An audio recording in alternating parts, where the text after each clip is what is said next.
ধু, এটাই কি কারণ ছিল? ভাইয়া আসবো? হ্যাঁ, আয়।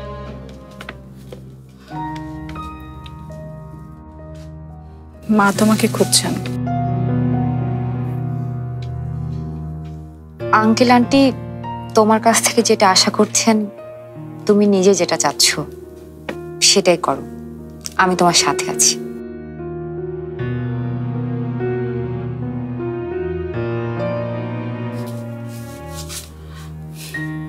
মেয়েটা খুব ভালো। জানি, ও আমার জন্য আত্মহত্যা করতে বসেছিল। ওকে বাঁচাতে গিয়ে তুই আরেকজনকে মেরে ফেলেছিস।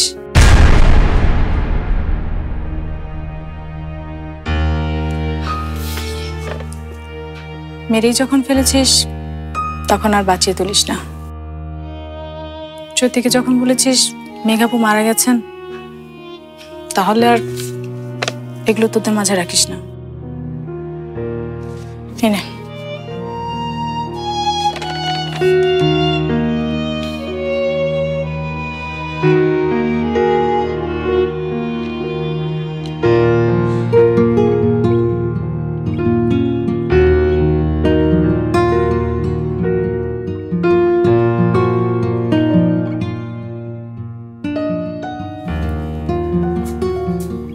রুমি এখন আসছে না কেন?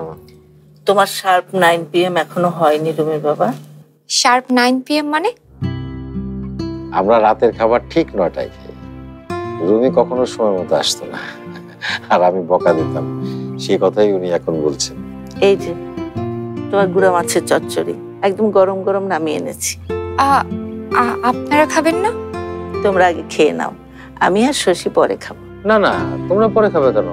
মেহমানরা আগে খাবে, তোমরা পরে খাবে, এগুলো বাদ দাও। শশীকে ডাকো, সব একসাথে খেতে বসি। শশী, মা বসো, খেতে বসো।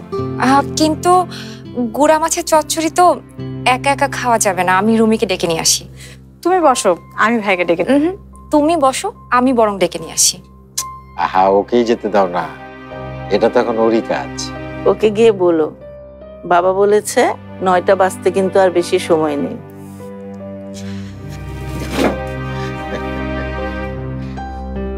দাও, ভাত দাও।